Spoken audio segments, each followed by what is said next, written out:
بسم اللہ الرحمن الرحیم۔ السلام علیکم ڈیئر اسٹوڈنٹس، امید کرتا ہوں آپ سب خیریت سے ہوں گے۔ آج سے ہم 9th کلاس کی اردو کے لیکچرز سٹارٹ کر رہے ہیں۔ آج ہمارا پہلا سبق ہے۔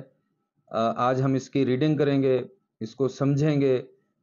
امتحانی نقطہ نظر کے مطابق اس کی جو اہمیت ہوتی ہے یا اس میں جو چیزیں پوچھی جاتی ہیں وہ سب کچھ آپ کو بتایا جائے گا۔ ڈیئر اسٹوڈنٹس، اس سے پہلے کہ ہم سبق کو شروع کریں، کچھ باتیں آپ کو بتا دیتا ہوں۔ 9th کلاس کا 75 مارکس کا پیپر ہے پنجاب بورڈز میں۔ پنجاب کے جتنے بھی بورڈز ہیں 75 نمبر کا پیپر ہے، اور آپ اس پیپر میں پورے 75 مارکس حاصل کر سکتے ہیں۔ جی ہاں، کیسے حاصل کر سکتے ہیں تو وہ انشاءاللہ ساتھ کے ساتھ آپ کو ایک ایک چیز کو ڈیٹیل سے بتا دیا جائے گا، سمجھا دیا جائے گا۔ آج ہمارا یہ 9th کلاس کا پہلا لیکچر ہے، پہلا سبق ہے، تو انشاءاللہ جیسے جیسے یہ لیکچرز آگے بڑھتے رہیں گے تو آپ کو سب کچھ بتا دیا جائے گا۔ جب بھی کسی چیز کا لیکچر ہوگا، یعنی جیسے ابھی ہم سبق کا آج لیکچر ہے، تو انشاءاللہ آپ کو بتائیں گے کہ سبق میں سے پیپر میں کیا کچھ آتا ہے، اس کے کتنے نمبر ہوتے ہیں، اور ہم اسے کس طرح حل کریں گے۔ تو یہ ساری ڈیٹیل جو ہے یہ سب کی سب آپ کو بتائی جائے گی۔ اور اگر آپ یہ چاہتے ہیں کہ آپ کے پورے 75 مارکس آئیں تو پھر آپ یہ پورے لیکچرز دیکھیے، اور لیکچرز دیکھنے کے لیے آپ کو ریگولر رہنا پڑے گا، اور ہمارے چینل کو سبسکرائب کرنا پڑے گا، بیل آئیکن کو کلک کرنا پڑے گا، تاکہ آنے والی ہر ویڈیو کی اطلاع آپ کو ملتی رہے، اور آپ یہ سیکھ سکیں کہ آپ اپنے پیپر میں کیسے مکمل نمبر، پورے نمبر یعنی 75 نمبر حاصل کر سکتے ہیں۔ تو اسٹوڈنٹس، ہم آگے بڑھتے ہیں اپنے سبق کی طرف۔ تو ہمارا جو سبق ہے اس کا جو عنوان ہے وہ ہجرت نبوی ہے، اور اس کے مصنف جو ہیں وہ شبلی نعمانی ہیں۔ ماخذ سیرت النبی جو شبلی نعمانی کی لکھی ہوئی کتاب ہے وہ اس کا ماخذ ہے، اور اس کی جو صنف ہے وہ سیرت نگاری ہے۔ اسٹوڈنٹس، ایک بات یاد رکھیے گا کہ جہاں آپ کی بک میں مصنف کا انٹروڈکشن دیا ہوا ہوتا ہے، اس وقت یہ آپ کی بک میرے سامنے رکھی ہوئی ہے، میں یہ آپ کو اس پیج پہ بھی لے چلتا ہوں، یہ ہمارے پاس آپ کو سکرین پہ انٹروڈکشن نظر آ رہا ہے۔ تو اس میں جہاں مصنف کا نام لکھا ہوا ہے، اس کے نیچے اس کی ڈیٹ آف برتھ بھی لکھی ہوئی ہے اور اس کی ڈیٹ آف ڈیتھ بھی لکھی ہوئی ہے۔ تو آپ کیا کریں گے، یہ دونوں چیزیں آپ نے یاد کرنی ہیں۔ آپ سے سوال ہوگا کہ سبق ہجرت نبوی جو ہے اس کے مصنف کون ہے؟ شبلی نعمانی۔ شبلی نعمانی کی ڈیٹ آف برتھ کیا ہے جی؟ ہمارے پاس 1857۔ ڈیٹ آف ڈیتھ کیا ہے جی؟ 1914۔ تو اب آپ ایک اور کام بھی کریں گے کہ ڈیٹ آف ڈیتھ جو ہے اس میں سے ڈیٹ آف برتھ کو مائنس کریں گے، تو آپ کے پاس اس کی ٹوٹل عمر بھی آ جائے گی۔ تو وہ بھی آپ یہاں لکھ لیں گے اور اپنے پاس محفوظ رکھیں گے، تاکہ آپ کہ وہ ذہن میں رہے، اور پیپر میں اگر کویسچن آتا ہے تو آپ اس کو لکھ سکتے ہیں۔ اب ہم اس سے آگے بڑھتے ہیں۔ 9th اور 10th کے سلیبس میں سبق سے پہلے انٹروڈکشن کا ایک پیج دیا ہوا ہے، اور اس میں سے کویسچن آتے ہیں۔ جی ہاں، اس دفعہ باقاعدہ اس میں سے کویسچنز آئے ہیں، MCQs آئے ہیں۔ تو یہ چیز آپ ذہن میں رکھیے گا، اس چیز کو آپ نے بالکل بھی سکپ نہیں کرنا ہے، بالکل نہیں چھوڑنا، ایک ایک چیز پر آپ نے غور کرنا ہے۔ یہ میں انشاءاللہ آپ کو ساتھ کے ساتھ بتاتا جاؤں گا۔ تو اب یہ میں نے آپ کو بتا دیا 2-3 طریقوں سے کہ وہ ہم سے کیسے پوچھ سکتے ہیں۔ تو اب آگے دیکھیں، آپ کے سامنے سکرین پر بھی لکھا ہوا ہے کہ یہ کہاں پیدا ہوئے، تو قصبہ بندول، ضلع اعظم گڑھ، بھارت میں 1857 میں پیدا ہوئے۔ اب جی دیکھیں، کس قصبے میں پیدا ہوئے، ضلع کون سا تھا، تو یہ ہمارے پاس لکھا ہوا ہے، تو یہ MCQs بن سکتے ہیں۔ اب ان کے والد کا نام کیا ہے جی؟ شیخ حبیب اللہ۔ ان کے والد شیخ حبیب اللہ، وہ کیا کام کرتے تھے جی؟ وہ وکیل تھے۔ اب شبلی جو ہے انہوں نے بھی کچھ دن وکالت کی، یعنی وکالت کا کورس کیا، تو کچھ دن اس کے بعد وکالت کی، لیکن پھر وکالت چھوڑ دی۔ پھر کیا ہوا کہ یہ علی گڑھ کالج میں فارسی کے استاد مقرر ہوئے، یعنی وکالت چھوڑنے کے بعد آپ نے کیا کیا، آپ علی گڑھ چلے گئے۔ علی گڑھ میں کس چیز کے استاد مقرر ہوئے؟ فارسی کے استاد مقرر ہوئے۔ وہاں انہیں، یعنی وہاں علی گڑھ میں سر سید احمد خان حالی، مولانا الطاف حسین حالی، محسن الملک نواب محسن الملک، سید مہدی علی خان، نواب محسن الملک کا نام سید مہدی علی خان، اور آرنلڈ، یہ پروفیسر آرنلڈ تھے، کی صحبت سے مستفید ہونے کا موقع ملا، یعنی فائدہ اٹھانے کا موقع ملا۔ 1892 میں آرنلڈ کے ساتھ، یہ پروفیسر آرنلڈ جو ہے، شبلی نے مصر، شام، قسطنطنیہ اور دوسرے اسلامی ممالک کا سفر کیا۔ اب دیکھیں جی، علی گڑھ میں کن لوگوں کی صحبت سے مستفید ہونے کا فائدہ ملا؟ یہ 4 نام لکھے ہوئے ہیں یہاں، آپ دیکھ سکتے ہیں۔ پھر آرنلڈ کے ساتھ کب سفر کیا؟ 1892 میں۔ کن کن ممالک کا کیا؟ تو مصر، شام، قسطنطنیہ۔ تو یہ وہ گھما پھرا کے آپ سے سوال کر سکتے ہیں کہ شبلی نے مصر کا سفر کس کے ساتھ کیا، شبلی نے شام کا سفر کس کے ساتھ کیا، وغیرہ وغیرہ، کب کیا۔ سر سید کی وفات، اب جی سر سید کی وفات کب ہوئی؟ 1898 میں، کے بعد علی گڑھ کالج سے استعفیٰ دے دیا۔ علی گڑھ کالج سے استعفیٰ کب دیا؟ 1898 میں۔ کس کی وفات کے بعد دیا؟ سر سید کی۔ تو استعفیٰ دے کر اعظم گڑھ چلے گئے، یعنی علی گڑھ سے استعفیٰ دے کر اعظم گڑھ چلے گئے۔ اب یہاں دیکھیں پھر سوال پیدا ہوں گے، اعظم گڑھ کب گئے؟ ٹھیک ہے جی، کس شہر سے اعظم گڑھ کی طرف گئے؟ تو یہ آپ کو پتہ ہونا چاہیے۔ پھر حیدرآباد دکن کے دائرۃ المعارف کی نظامت کا عہدہ سنبھالا۔ تو دائرۃ المعارف یہ ایک ادارہ ہے، یہ کہاں ہے؟ حیدرآباد دکن میں۔ تو وہاں شبلی نعمانی کا عہدہ کیا تھا؟ آپ نظامت کا عہدہ سنبھالا ہوا تھا۔ اسی دوران میں ان کی کوششوں سے لکھنؤ میں ندوۃ العلماء کا قیام آیا، عمل میں آیا۔ یہ ندوۃ العلماء جہاں سید سلیمان ندوی جو ہے وہ ان کے شاگرد بنے تھے، اور یہ جو سیرت النبی ہے یہ شروع کی تھی شبلی نعمانی نے، لیکن اس کو مکمل کیا تھا سید سلیمان ندوی نے، یہ چیز ذہن میں رکھیے جی۔ تو ندوۃ العلماء کہاں ہے؟ لکھنؤ میں۔ لکھنؤ میں کون سا ادارہ شبلی کی کوششوں سے بنا؟ ندوۃ العلماء۔ آخری عمر میں اعظم گڑھ میں انہوں نے ایک عظیم ادارہ دارالمصنفین قائم کیا۔ دارالمصنفین کہاں ہے؟ اعظم گڑھ میں ہے۔ تو اعظم گڑھ میں کون سا ادارہ انہوں نے بنایا تھا؟ دارالمصنفین۔ تو اس طرح وہ گھما پھرا کے آپ سے سوال کر سکتے ہیں۔ تو ہر لحاظ سے آپ نے ان چیزوں کو یاد رکھنا ہے، اپنے ذہن میں رکھنا ہے، اس پر نشان لگاتے جائیں، ان پہ ہائی لائٹر سے ان کو بنا لیں، نشان لگا لیں، جیسے بھی کرنا ہے۔ چھوٹی چھوٹی چیز آپ کے ذہن میں ہونی چاہیے، وہ کہیں سے بھی آپ سے کویسچن کر سکتے ہیں۔ آگے دیکھتے ہیں جی کہ شبلی شاعر بھی تھے۔ اب آپ سے پوچھا جا سکتا ہے کیا شبلی شاعر تھے؟ اب آپ نے تو ان کی شاعری پڑھی نہیں ہے، اب آپ کیسے کہیں گے جی وہ شاعر تھے؟ لیکن یہاں لکھا ہوا ہے کہ وہ شاعر تھے، لیکن ان کی جو شہرت کا مدار ہے وہ ان کی نثر پر ہے۔ تو شبلی کی شہرت کا مدار کس چیز پر ہے؟ ان کی نثر پر ہے۔ ان کا شمار اردو کے بڑے نثر نگاروں میں ہوتا ہے۔ یہ سٹوڈنٹس ہمارا پہلا حصہ ہو گیا۔ نیکسٹ آگے چلتے ہیں، دوسرا حصہ ہے ہمارا، اس پر اب آپ غور کریں گے اور دیکھیں گے اس کو۔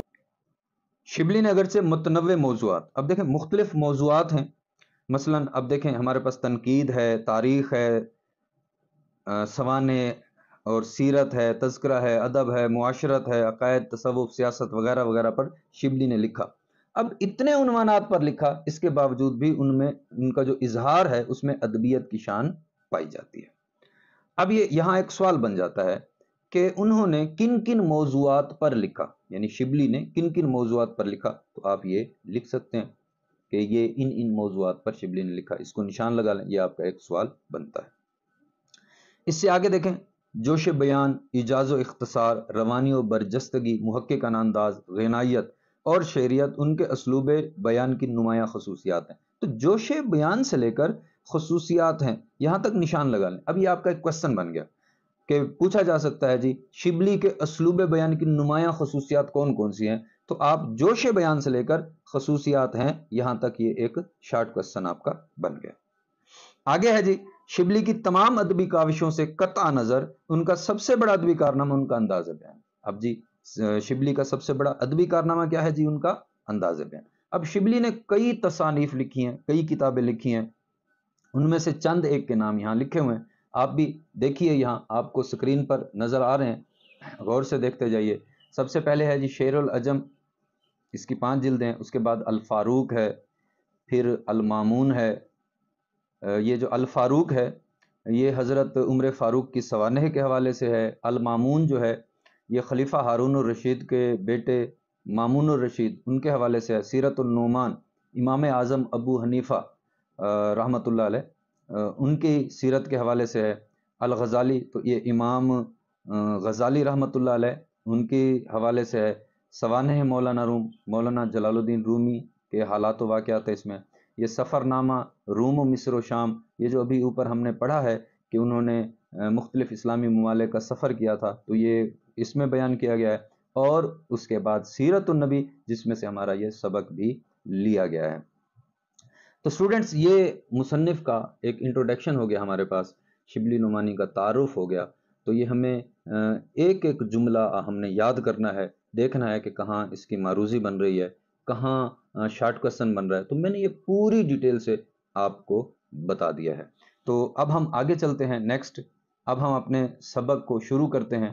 تو آپ غور سے دیکھیے، سکرین پر بھی جو ہے وہ پیج کا ایک حصہ جو ہے وہ دیا ہوا ہے، اور اس کے بعد آپ اپنی بک پر بھی دیکھیں، توجہ رکھیے گا، توجہ سے سنتے رہیے گا، توجہ رکھیں گے تو یہ باتیں ساری کی ساری آپ کو سمجھ آ جائیں گی، اور آپ اس میں کوسچن بنا سکتے ہیں۔ الفاظ معنی کے 2 نمبر ہیں آپ کے پاس، یہ یاد رکھیے گا، ٹھیک ہے جی۔ سبق کا عنوان اس کا آدھا نمبر ہے، مصنف کا نام اس کا بھی آدھا نمبر ہے، ٹھیک ہے جی۔ 1 نمبر اس کا ہو گیا، 2 نمبر الفاظ معنی کے ہو گئے، اور 2 نمبر تشریح کے ہیں، یعنی 5 نمبر تشریح کے ہیں، 5 نمبر خلاصے کے ہیں، 5 نمبر تشریح کے، 5 نمبر خلاصے کے ہیں، اور اس کے بعد سوال جواب جو ہیں جو پوری بک میں سے حصہ نظم، حصہ غزل اور حصہ نثر جو ہے اس میں سے آتے ہیں، وہ 8 سوال ہیں، تو اس میں سے 5 آپ نے کرنے ہیں، وہ 10 نمبر کے ہوتے ہیں۔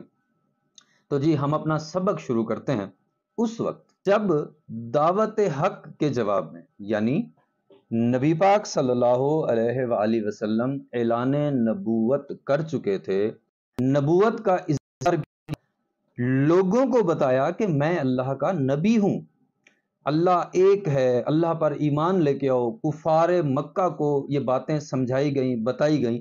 تو اب کیا ہوا کہ دعوت حق کے جواب میں، یعنی جب دین اسلام کی، حق کی، اللہ تعالیٰ کی توحید کی دعوت لوگوں تک پہنچی، تو ہر طرف سے تلوار کی جھنکاریں سنائی دے رہی تھی۔ اب دیکھیں، جھنکار ایک آواز کو کہتے ہیں، ساؤنڈ ہے، اس صوت ہے۔ اب اس کا مطلب یہ تو کہ نبی پاک صلی اللہ علیہ وآلہ وسلم دین اسلام کی تبلیغ فرما رہے ہیں اور کفار جو ہے تلواروں کو آپس میں ٹکرا رہے ہیں، نہیں، بلکہ کیا ہے، اس کا مطلب یہ ہے، افہام و تفہیم کا جملہ ہے کہ کفار مسلمانوں پر ظلم و ستم کر رہے تھے، نبی پاک صلی اللہ علیہ وآلہ وسلم کی ذات پر ظلم و ستم کر رہے تھے، یہ ایک سلسلہ چل رہا تھا۔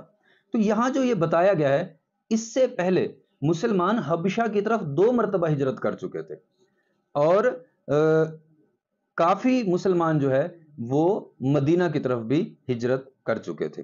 تو حافظ عالم دنیا کی حفاظت کرنے والی ذات مراد اللہ تعالیٰ نے مسلمانوں کو دارالامان یعنی امن کا گھر مدینہ کی طرف رخ کرنے کا حکم دیا۔ اب دیکھیں، رخ کرنا، اب جیسے میرا رخ اس وقت آپ کی طرف ہے، میں اپنا رخ ایک طرف کر لیتا ہوں یا ادھر کر لیتا ہوں، یہ نہیں، رخ کرنے کا حکم دیا مطلب مسلمان وہی مکہ میں رہیں اور اپنا رخ مدینے کی طرف کر لیں، یہ مطلب نہیں، مطلب انہیں ہجرت کا حکم دیا، مدینے کی طرف رخ کرنے کا حکم دیا، مدینے کی طرف ہجرت کرنے کا حکم دیا۔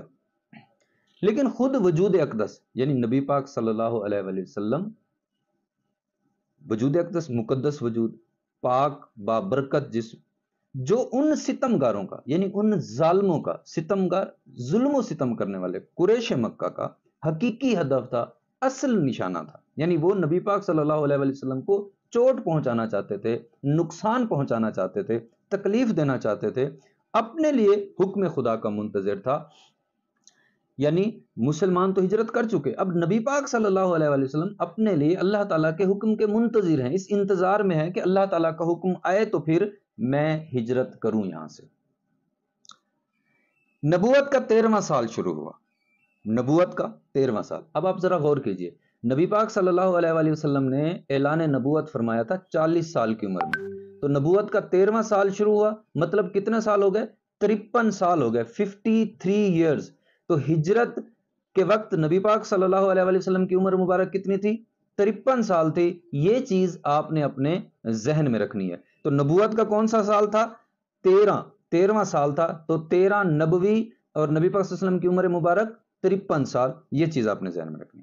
اور اکثر صحابہ مدینے پہنچ چکے تو وحی الہی کے مطابق، وحی الہی اللہ تعالیٰ کی وحی، اللہ تعالیٰ کا پیغام، اللہ تعالیٰ کا حکم جو نازل ہوا، حضرت صلی اللہ علیہ وآلہ وسلم نے بھی مدینے کا عزم فرمایا، ارادہ کیا، ہجرت کا ارادہ کیا۔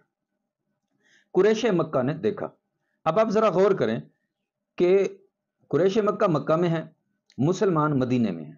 اب ذرا جملے پہ غور کیجئے، قریش مکہ نے دیکھا کہ اب مسلمان مدینے میں جا کر طاقت پکڑے جاتے ہیں اور وہاں اسلام پھیلتا جاتا ہے۔ اب قریش مکہ نے کیسے دیکھ لیا مکہ سے کہ مدینے میں مسلمان جو ہے وہ طاقت پکڑے جاتے ہیں، یعنی مسلمانوں کے تعداد میں اضافہ ہو رہا ہے، اسلام پھیلتا جا رہا ہے؟ تو اب دیکھا، اس کی جو لفظی مطلب پر نہیں بلکہ اس کے مفہوم پر غور کریں گے، یعنی انہیں کسی ذریعے سے علم ہوا، ان کو پتہ چلا کہ مسلمانوں کے تعداد میں اضافہ ہو رہا ہے۔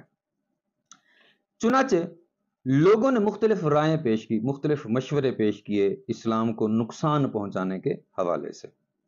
ایک نے کہا محمد صلی اللہ علیہ وآلہ وسلم کے ہاتھ پاؤں میں زنجیر ڈال کر مکان میں بند کر دیا جائے۔ دوسرے نے کہا جلا وطن کر دینا کافی ہے، یعنی وطن سے نکال دیتے ہیں۔ ابو جہل،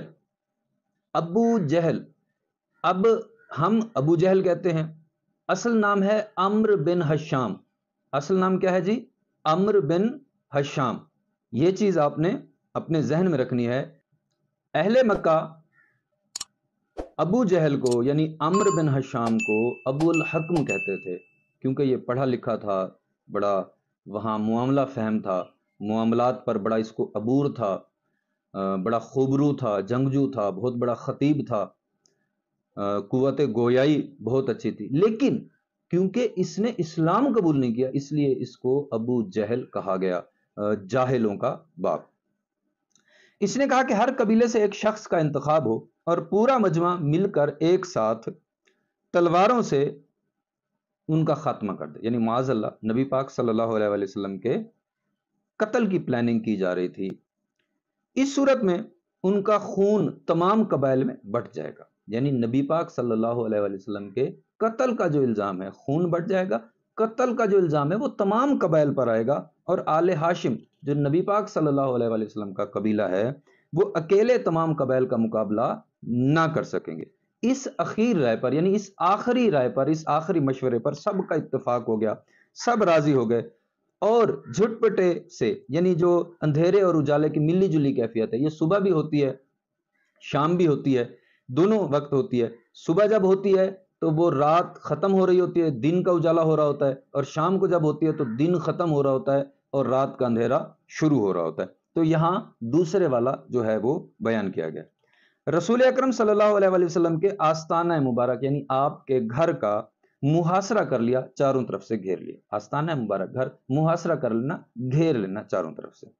اہل عرب زنانہ مکان کے اندر، یعنی مکان کے جو دو حصے ہیں، مردوں کا حصہ، عورتوں کا حصہ، تو زنانہ مکان کے اندر گھسنا معیوب سمجھتے تھے، یعنی برا سمجھتے تھے۔ یہ ان کے ہاں ایک بات تھی، ایک رسم تھی، ایک انداز زندگی تھا، یہ ان کے ایک کلچر کا حصہ تھا کہ وہ زنانہ مکان کے اندر نہیں جاتے تھے، اس لیے باہر ٹھہرے رہے کہ حضرت صلی اللہ علیہ وآلہ وسلم نکلیں، یعنی نبی پاک صلی اللہ علیہ وآلہ وسلم اس گھر سے باہر آئیں تو یہ فرض ادا کیا جائے۔ یہ فرض جیسے ہم فرض کہہ لیتے ہیں کہ جی نماز فرض ہے، روزہ فرض ہے، یہ وہ والا فرض نہیں ہے، مطلب یہاں ڈیوٹی ہے، یعنی جو ان کو کام اسائن کیا گیا ہے، جو کام ان کے ذمہ لگایا گیا ہے، جو ان کو ڈیوٹی سونپی گئی ہے، جو ان کو کام دیا گیا ہے، وہ اس کو پورا کریں۔ اسٹوڈنٹس، یہ ہمارا 2 پیراگراف ہو گئے شروع والے، تو ان میں جو اہم پوائنٹس ہیں وہ آپ کے سامنے ہیں اسکرین پر، آپ ان کو دیکھ سکتے ہیں کہ اسلام کی تبلیغ و اشاعت کے جواب میں جو کفار کا ظلم و ستم ہے وہ مسلمان پر ہوا تھا،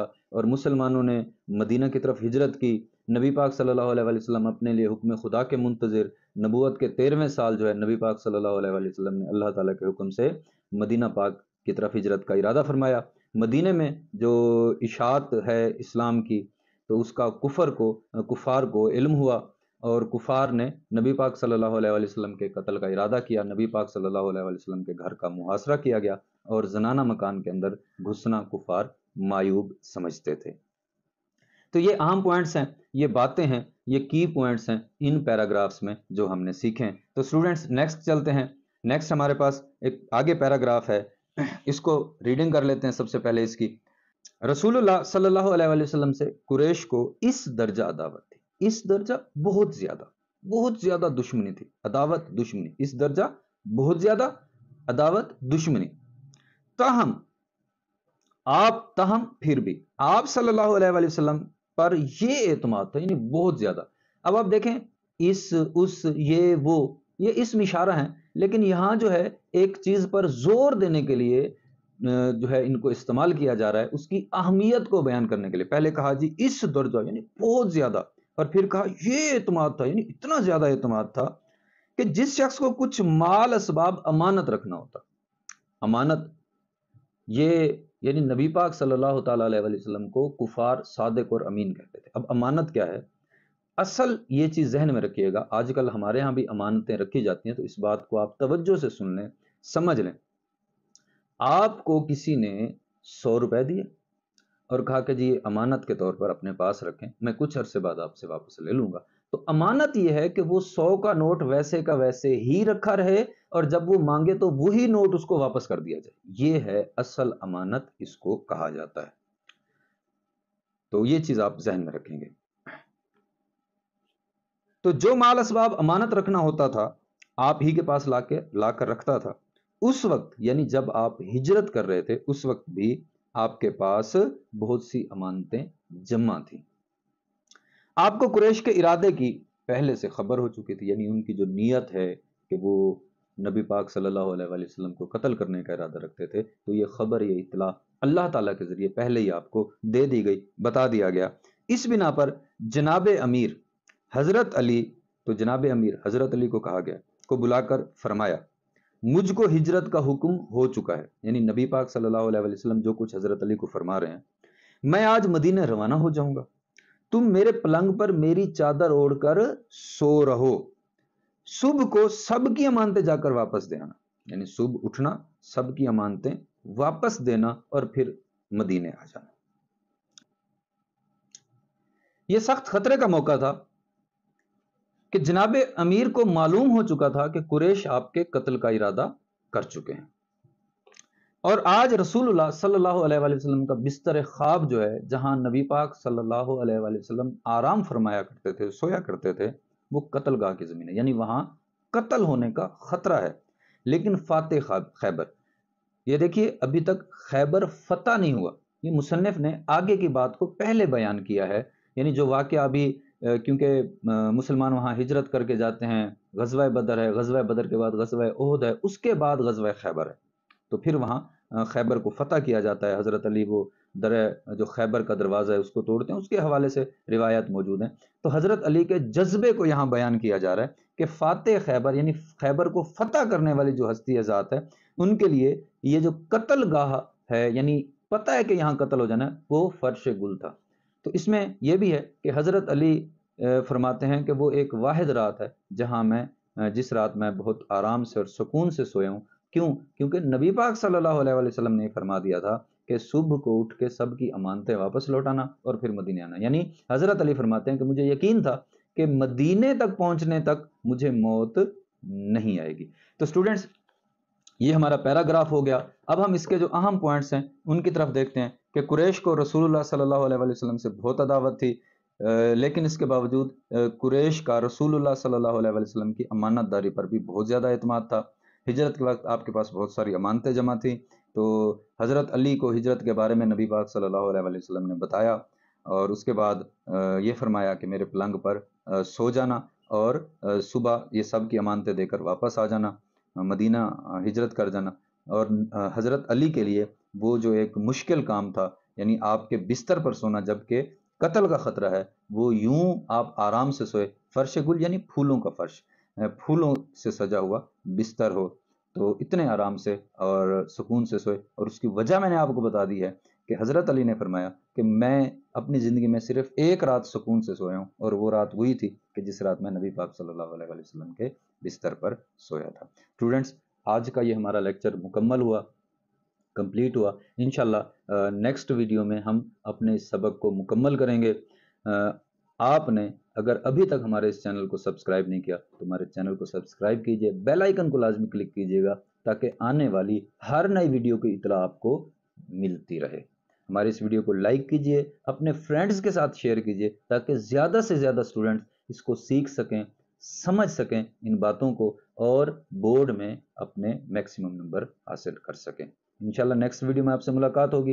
السلام علیکم ورحمۃ اللہ۔